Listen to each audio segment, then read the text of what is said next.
Tom joined the foundation in 2012 as Vice President for Knowledge, Evaluation, and Learning after 13 years of managing evaluations at the Annie E. Casey Foundation in Baltimore. His work includes the building of internal and grantee evaluation and knowledge-building capacity, evaluation of policy advocacy and community capacity, and foundation performance and results measurement. He also led the evaluation of Casey's 12-year, 10-city change initiative called Making Connections. At the Hawai'i Community Foundation, he is focused on the use of evaluation and knowledge to increase nonprofit and philanthropy effectiveness. Tom is also a board member with Grantmakers for Effective Organizations and is a graduate of Harvard College and the George Washington University. Welcome, and thanks, Tom, for joining us in what must be really early morning in Hawaii. Thank you, Liz and Kirsty. Thank you, everyone. It is 7 a.m. in Hawaii, and Liz, if you go to the next slide, you can see I'm just at the edge of the date line, so it is still morning here in Hawaii, but nice to be with all of you this morning. I thought that when Tamarack approached me and asked about the I2L2 framework and its interest, I was excited to be here because I've also gotten a lot of interest when I use the framework, both with clients when I was a consultant, but also as I advise other foundations and clients within the foundation now. The next slide. I'll talk through just an overview. I think both in the preparation for the webinar, you received the link to the actual framework document. There are some case examples in there as well. And just to know that I'm working with ORS now, we are updating the framework document to add some more materials. We think in particular the learning section and some additional case examples. I will point out just how the framework has been used, not just its components, and then we will have time for questions, and I'll make sure we leave time for questions. And just as a tease this morning, that is my home view, and I am in my home office before I go downtown today. We're having unusually wet weather here in Hawaii, so everything's very, very green. The next slide. The framework is available at ORS Impact's website. We developed this framework together while I was at the Annie E. Casey Foundation. It's available in their resources downloads, and there are other pieces that are related, so I'd encourage you to look at that section, and I'll point out some related resources again. The history of the framework, how this actually came about, is on the next slide. And while I was at Annie E. Casey, we definitely understood and were results focused. We spent time to think about community or child and family related outcomes very clearly, whether it was a large initiative or a small initiative. Impact was clear to the foundation, and certainly clear in our communications both with board members and others. But what started to happen as we invested in what I would just call more complex work, place-based initiatives like Making Connections, investments in intermediary organizations, in leadership development that were meant to strengthen either an organization or influence a system or a public policy, that those impacts on families were much further down in the time frame. So we definitely wanted family and child impact to occur, but there was this whole period of other things that were being achieved that really weren't being captured. So what got prompted is, how do we define the results we want to achieve at all levels of an initiative, not just the end state with child change, and how can we be more accountable both as the funder and with our grantees in order to name these things? The next slide, there was a staff person at Casey, Miriam Shark, and I give her credit. She had the most, what I would call least direct service oriented set of grantees. Her portfolio included what you would call intermediary organizations. associations of state child welfare directors, the National Governors Association, investments that were intended essentially to raise awareness about issues, to encourage these organizations and people to take action, but she could not name a child outcome that would directly occur as a result of those investments. And so she came up with impact, influence, and leverage. And we later added learning in order to pay attention to the full array of outcomes we were expecting with our investments, and not just for these intermediary organizations, but even with direct service organizations, the other aspects were not being attended to. If you click once, Liz, just the point here is, I'm sorry to go forward, is impact really is still the most important one. It's prioritized. Influence, leverage, and learning really are in service of impact. So there is a hierarchy here. And I'll come back to the reason I'm saying this now. The other categories were not meant to supplant or distract from having real community impact. But we definitely recognize that achieving these kind of interim level, some people might say even process level outcomes, were so critical we wanted to pay more attention to them. On the next slide, why we chose these categories and why we were using them, and there were a few reasons, but I'll just name some of them here. The first was this one about time frame. Community impact, particularly in these complex initiatives, takes a long time.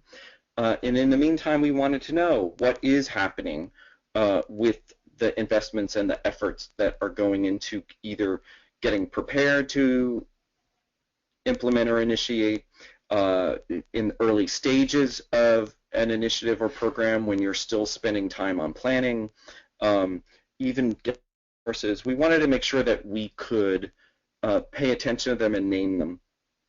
On the next bullet, it also had to do with focusing on a level or focus of work. Knowing that when you're looking for community level outcomes or even program level outcomes in families, that's different from looking at an organizational level or a system level or even a broader civic level like political will. For any evaluators on the call, this was about sort of the unit of analysis where we were going to pay attention solely to children and families, to organizations, to groups of organizations, or even systems. And again, this was a prompt to say that you can look for outcomes at different levels and name them more intentionally. These softer, I'll just refer to them as softer outcomes of awareness, will, and capacity.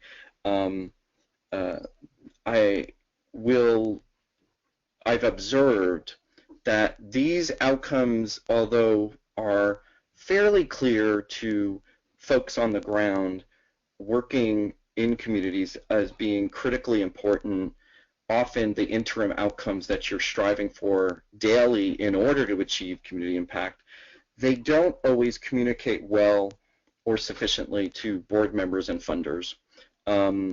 There's lots of reasons, there's lots of history there, and so we were looking for a way to strengthen the case making around how to pay attention to measuring capacity or simply political will or awareness.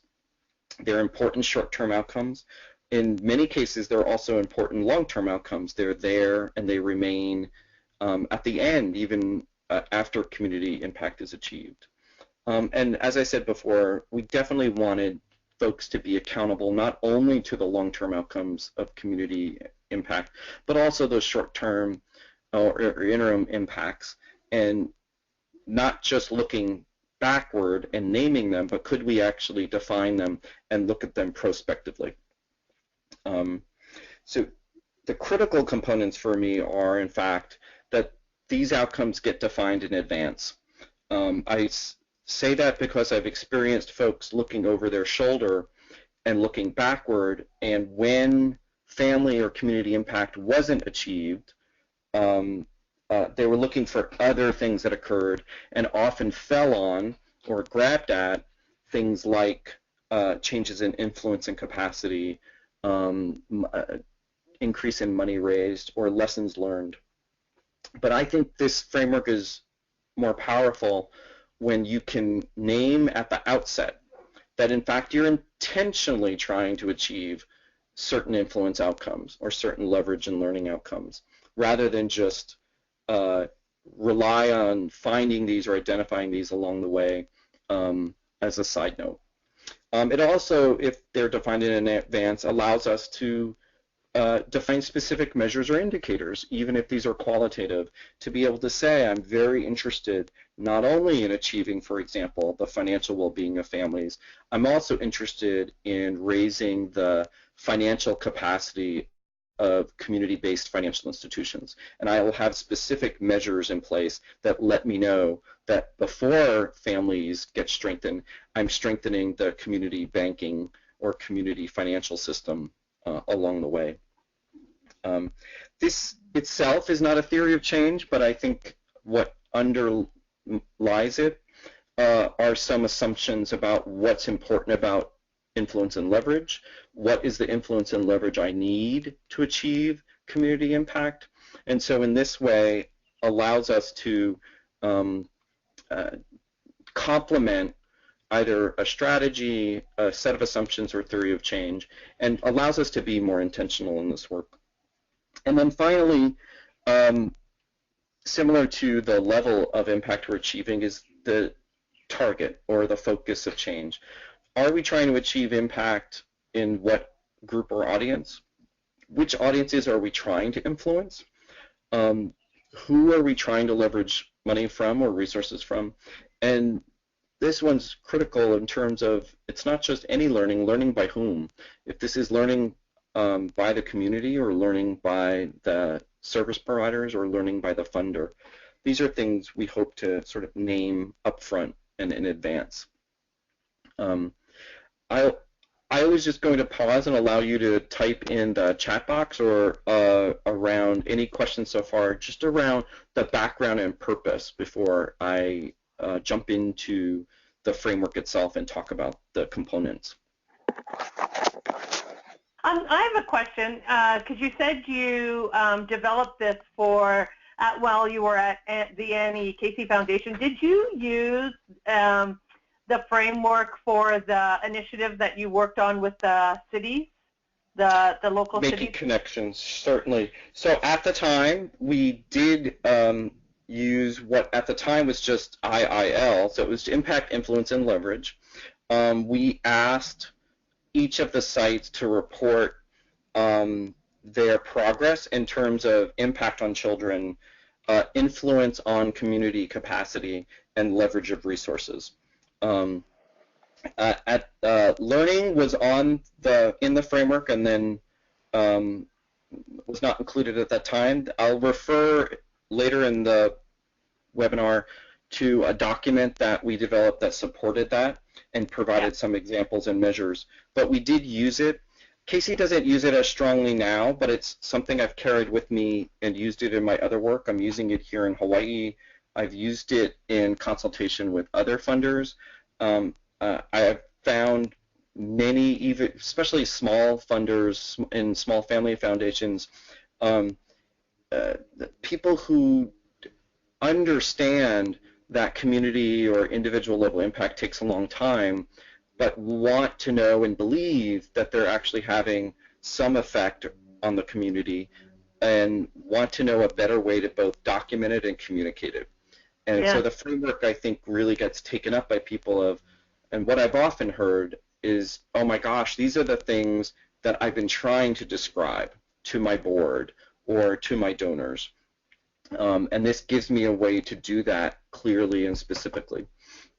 So the thing I took from the example that you just gave about the 10 cities is that you've got to be pretty specific in terms of thinking about, and I'm sure you're going to go into this in more detail, but influence on who, leverage with what. So that's very interesting. So Kirsty, any other questions before we go on?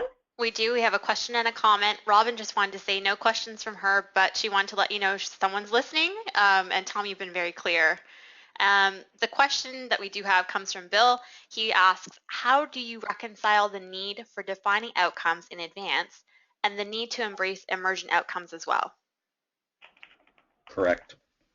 I will also mention this again a little later. I am not disregarding or cutting off the possibility of emergence. I think there's room in the framework to actually prompt oneself about things that weren't intended. I am in my, I will call it my cynical evaluator mode, was very interested though to get people to understand that if you want to achieve certain influence, leverage, and learning, you need to be intentional about the strategy and implementation to get there. What I did experience occasionally was the focus primarily was only about impact. Impact was not achieved, or not achieved at the level that people expected, or frankly, when it comes to funders and boards, like we promised an 80% change and only got a 30% change. And so instead, people then turned around, looked over their shoulder and said, oh yes, but this happened. And they did build better capacity. And we did influence a shift in the system in terms of an administrative rule that was important.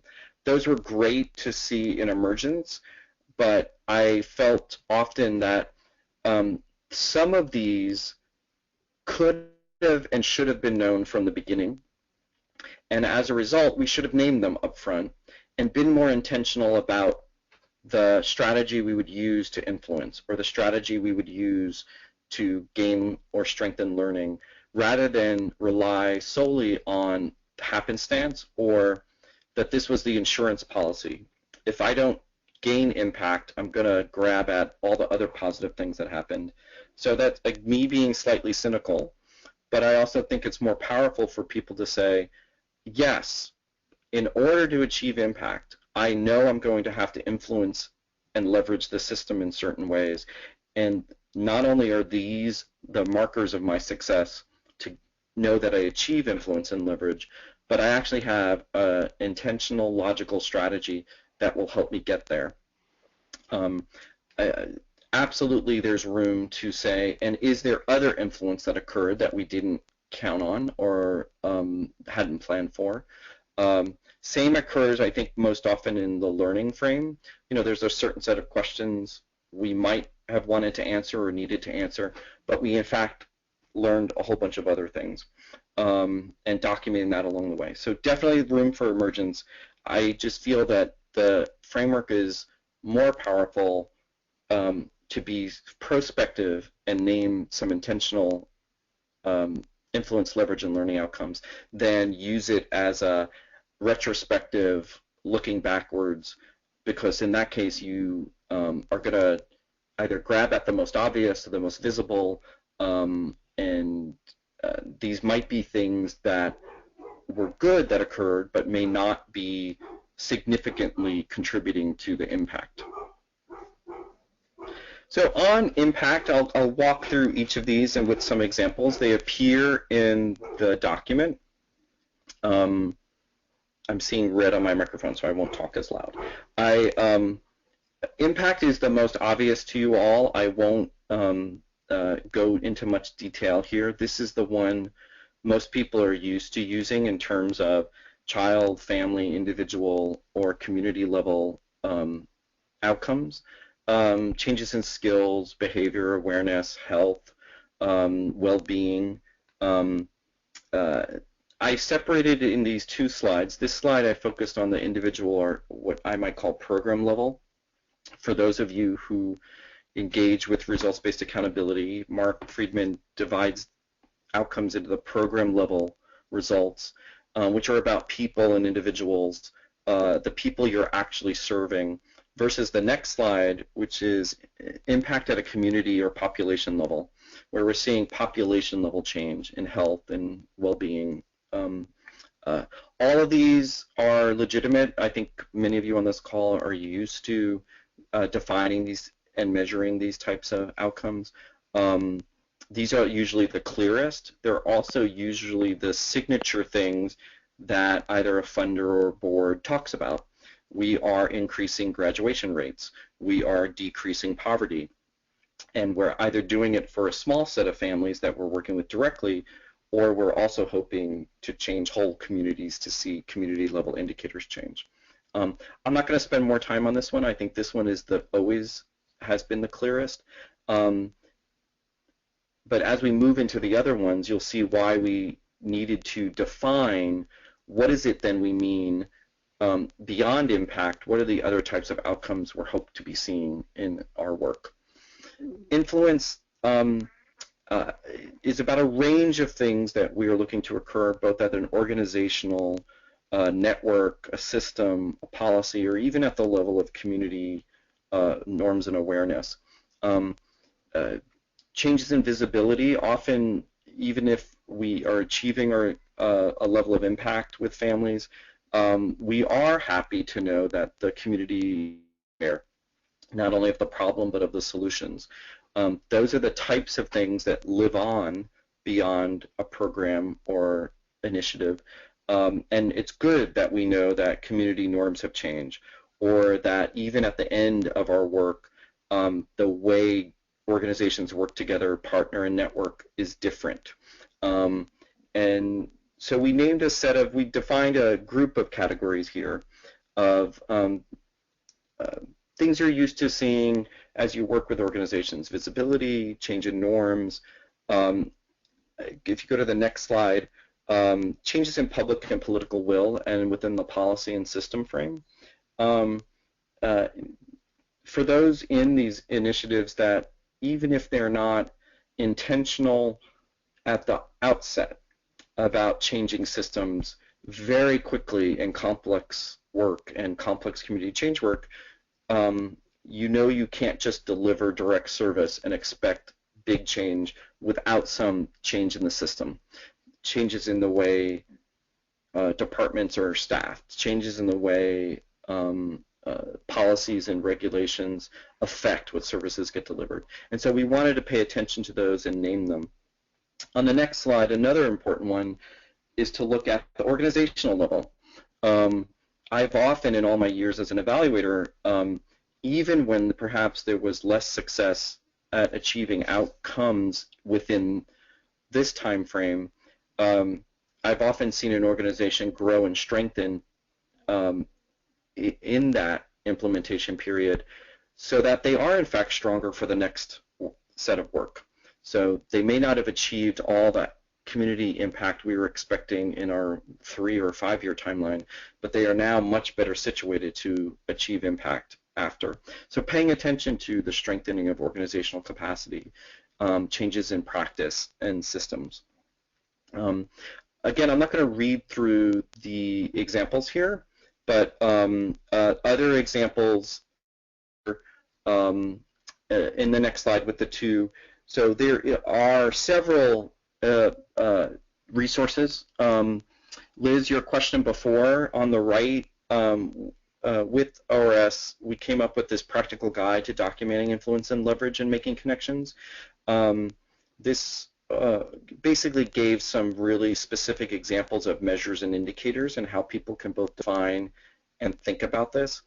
And on the left is just one example of when you're thinking about what are the types of outcome categories that I would put in an influence. It's not simply about public policy, but it could be about advocating, changing awareness and political will. And both of these are resources that can help you define specific outcomes and measures within the influence category. Now the next one is leverage. Now leverage seems simple. It's about money, but we quickly learned it's also about resources, both labor and other resources that are available. There's a very simple reason why this is in the framework. At the time, I had a board of directors that was very interested to know if other money was being invested in our work, meaning if the foundation was investing, let's say, $500,000 in this project, what other people think that this is a good idea and worth investing in. And so they actually saw leverage partly as sustainability, but more importantly, they saw it as a confirmation that we were doing the right things.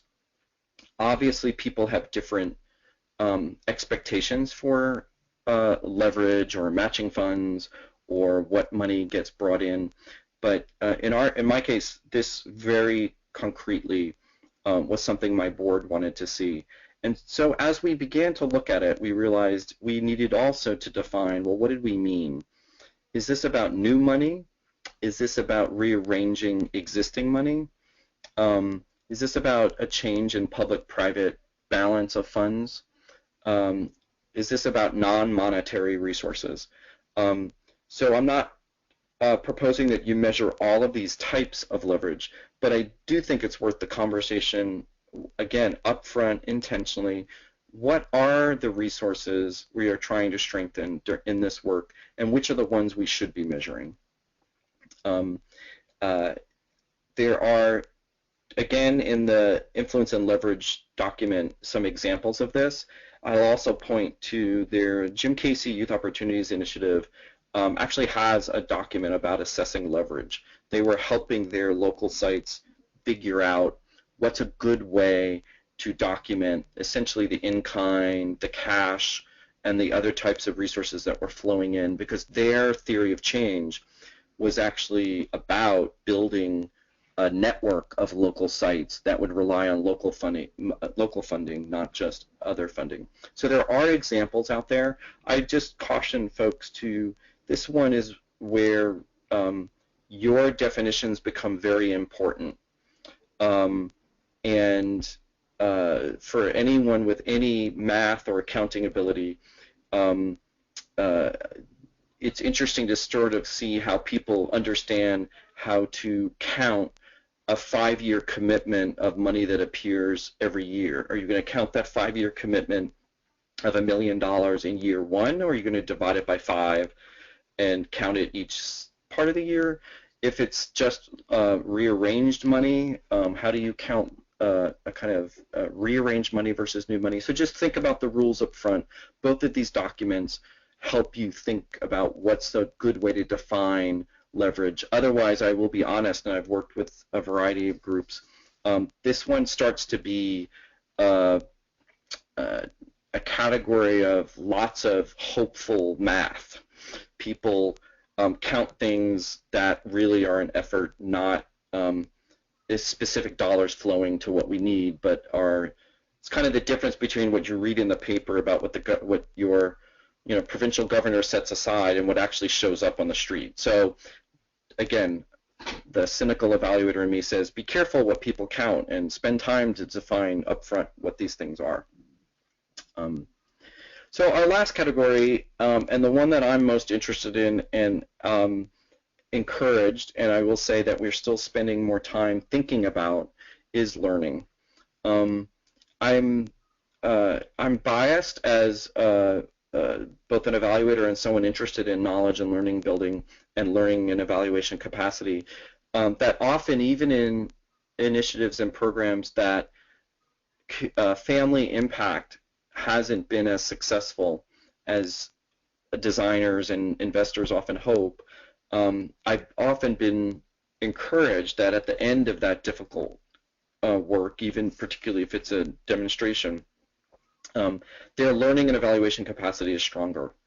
And I feel that puts most organizations or most networks in a better position to achieve outcomes the next time, when in fact they are paying attention to data, they are being evaluative, they are using data for decision making.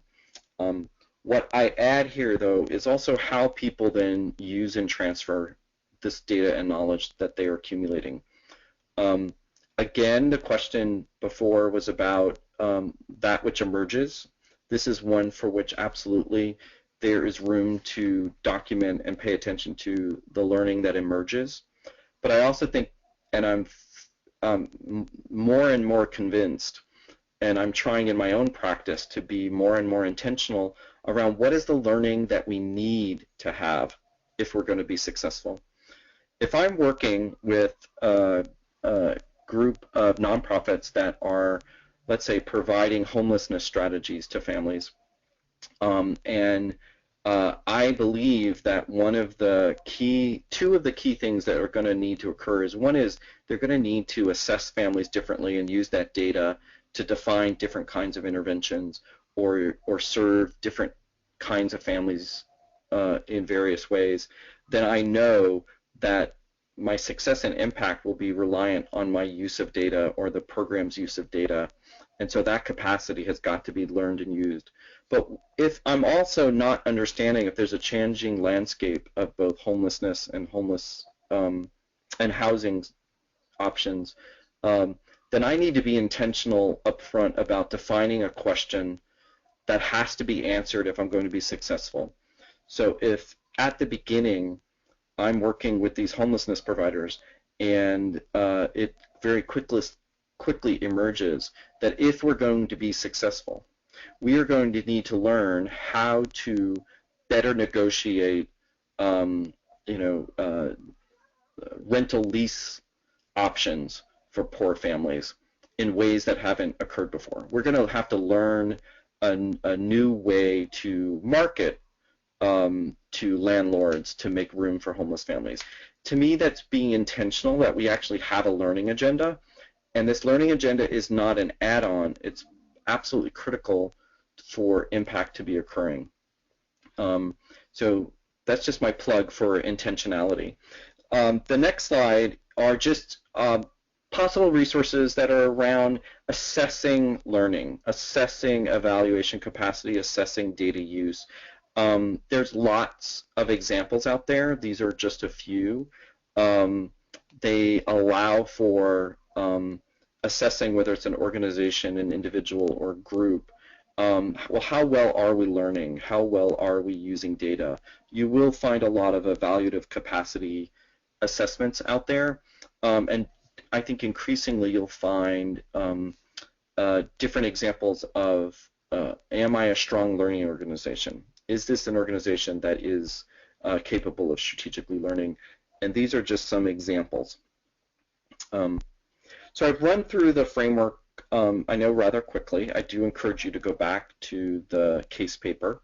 I just wanted to talk briefly and then give an example in the use of this. I have found, and in working not just with my own foundations, and as a community foundation, I also work with clients, so donors who are funding special initiatives with us. And these could be individuals and families, even some corporate. I've used the framework as a way to organize. I don't lead with the framework. I often am called in to advise how they might be evaluating a piece of work, how they might be describing a piece of work. And I often then lean on the I2L2 framework because it provides certain advantages, particularly when people are struggling with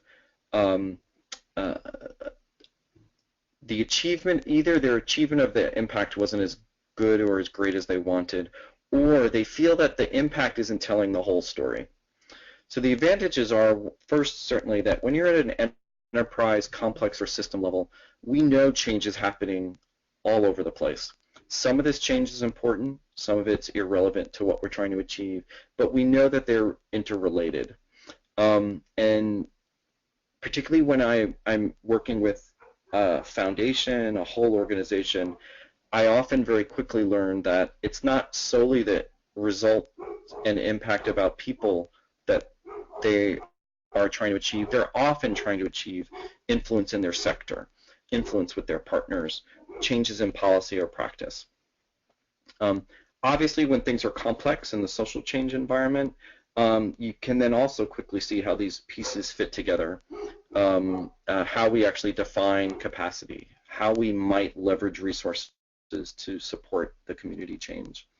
I had said earlier that this setting up the intentional expectations for success and documenting, this is the pragmatist in me, working with boards of directors or donors, of knowing what they think will happen and what are they expecting to happen, and do they understand the sequencing.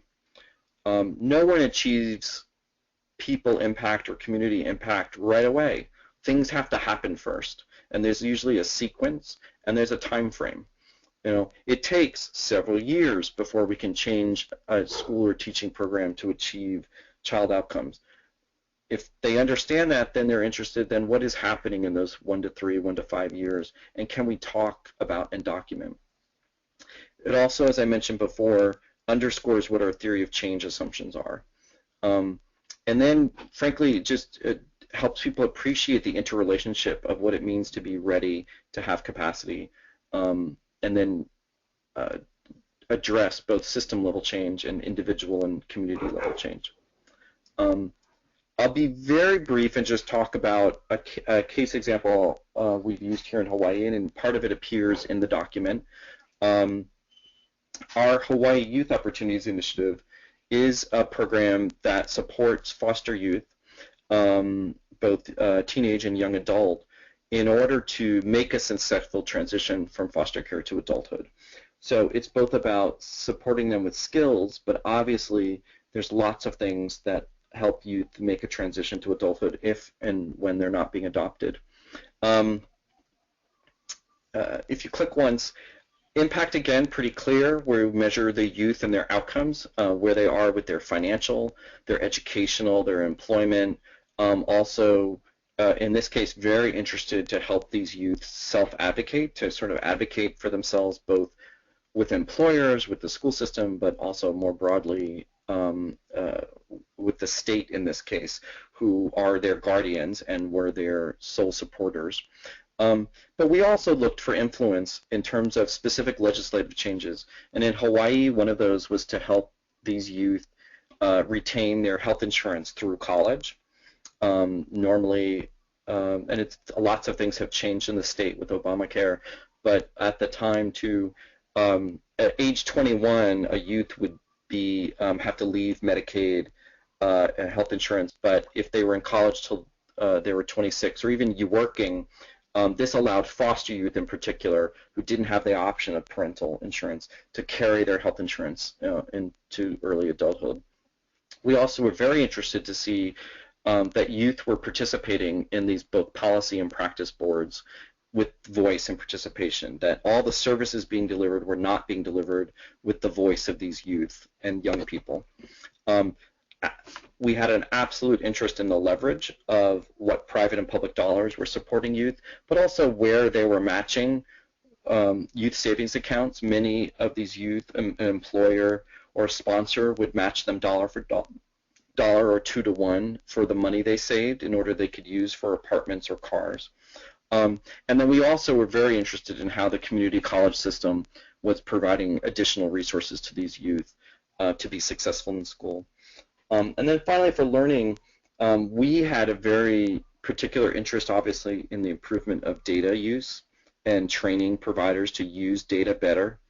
I apologize. And then also looking at the capacity of service providers to get youth feedback data, to really spend the time to not just involve youth, but get their feedback on services.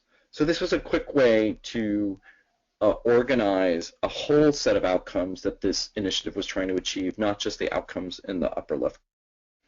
So I run through the framework where I see its benefits and use, and this is a quick case example. Other examples appear in the document. And so now there is time for questions. So I did notice that we have a couple of questions in the queue, and I am going to invite Nancy Pohl. I'm going to just unmute you here. I'm here. Can you hear me? Yes, we can. Yep. Okay, great.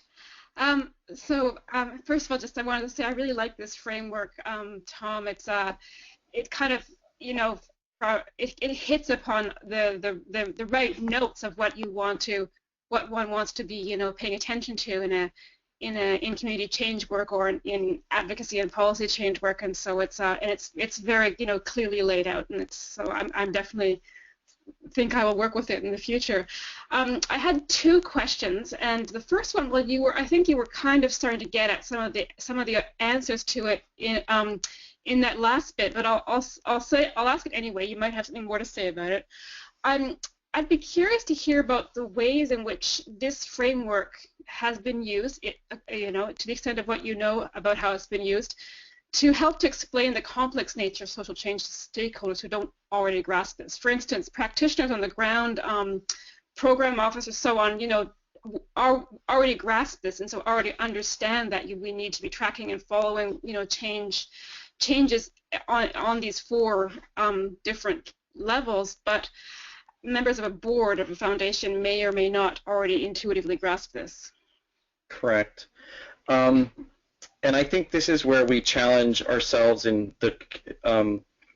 there's the desire to be clear, specific, intentional, and sometimes even comprehensive or overly comprehensive with our theories of change, having multiple levels, multiple components, multiple simultaneous components, which obviously don't communicate clearly or well, particularly to, let's just call them the amateur audience, or board members or investors who don't live this work.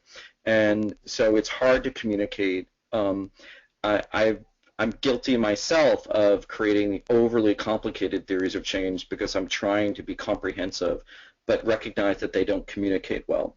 So for me, the framework lives at this intersection of what might actually be complicated behind the scenes. So the evaluator and the program staff have a more nuanced, layered, and even complex appreciation for a theory of change that has multiple parts. But we don't have to go public with it as much as we do with a clear kind of overview. So I do think the framework lives at an intersection of you can keep some complexity behind the scenes, but communicate a higher order relationship among these parts. A quick example for me had to do with, for those of you who are involved or aware, the social impact and social return on investment framing with either program investing, mission investing, all these words. It was clear to me that aside from simple financial metrics, it was pretty clear if we were investing, let's say, in housing again, the number of housing units created through a social investment or a development investment was pretty easy to measure. But what was clear to me from the conversations with my group of investors, who were all at the time foundations, is success would be measured not solely by were 100 housing units created or 150 housing units created, but instead, is this community better able to deploy capital in low-income housing? Are more private banks investing in low-income housing? To me, those were influence questions.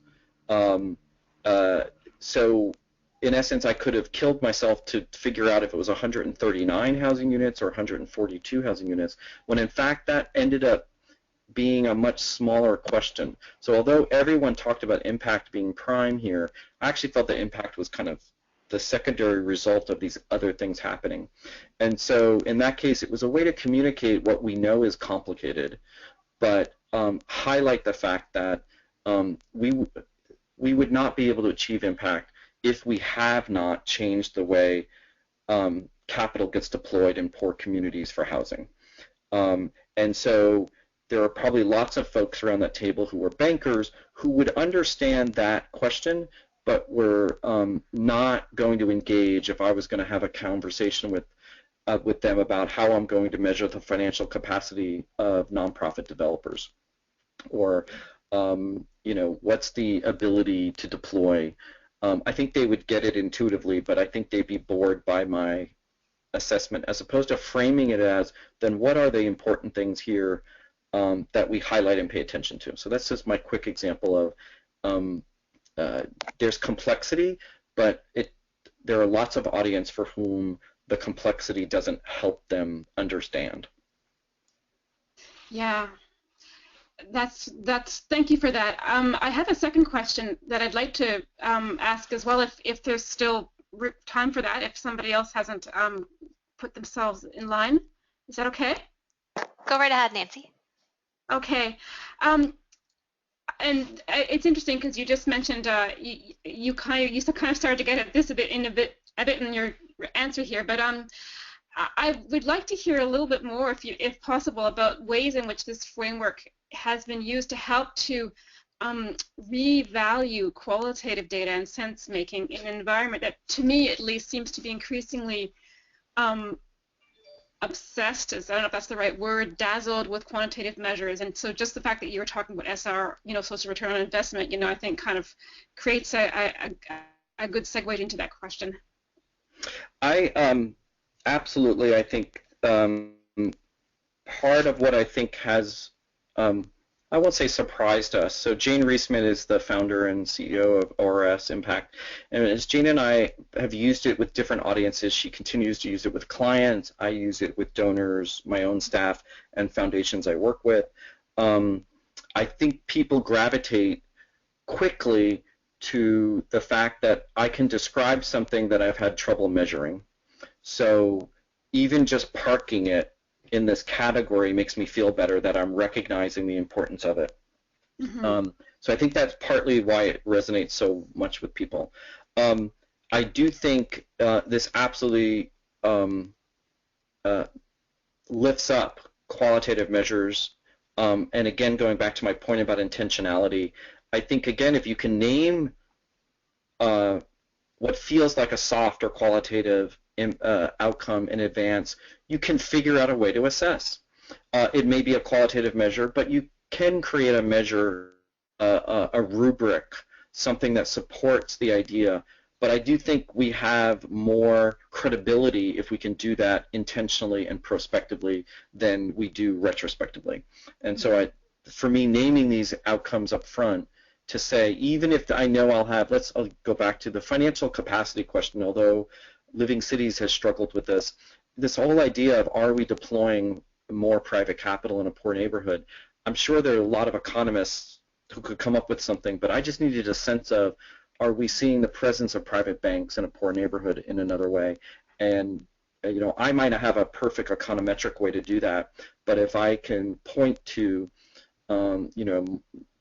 either more loans or more presence, I feel like I've been able to identify the outcome I've actually tried to achieve.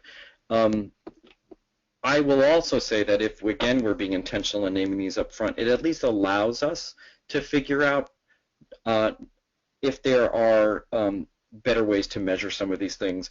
I will say there's good qualitative measurement, and then there's lots and lots and lots of narrative data. So I would like to see good qualitative measures, even if they're in the form of rubrics, than lots and lots of narrative data. I just, as an evaluator, I don't have a lot of patience for mining tons of narrative data. Mm-hmm. Thanks, Nancy, for your questions. We do have one more question here in the queue, and that's from Bill Beatty. Bill's not connected to a mic, so I'm going to ask it on his behalf. He says that you mentioned Friedman, and RBA focuses on learning-focused questions. What did we do? How well did we do it? And is anyone better off? Tom, did you find that both funder and grantees were able to use Friedman as a mutual learning experience? He's interested to see if you saw any noticeable impact on the Annie E. Casey Foundation. So we had dueling frameworks at Casey. So simultaneously to I2L2 being around, we had RBA, we actually had theory of change and others. What I enjoy and have seen influential in the RBA framework is, in fact, the simplicity of those questions. So is anyone better off is certainly about impact, and Mark is pretty specific about program and community level impact in the is anyone better off. But when we try to answer the question is how well are we doing, is often where we're bringing up the not just service quality, but the influence and learning related outcomes that, so I think there's compatibility. I also think, again, where I've seen take up of I2L2, it's about we've helped make something complicated simpler to understand and communicate. And I think the RBA 3 questions similarly does that for folks who are very much trying to not only talk about what they've achieved, but communicate it to key audiences. So I continue to use the RBA questions when it's appropriate. It's a focusing. It raises issues of quality very quickly with the second question. of how well are we doing, not just how much did we achieve. It's not incompatible, but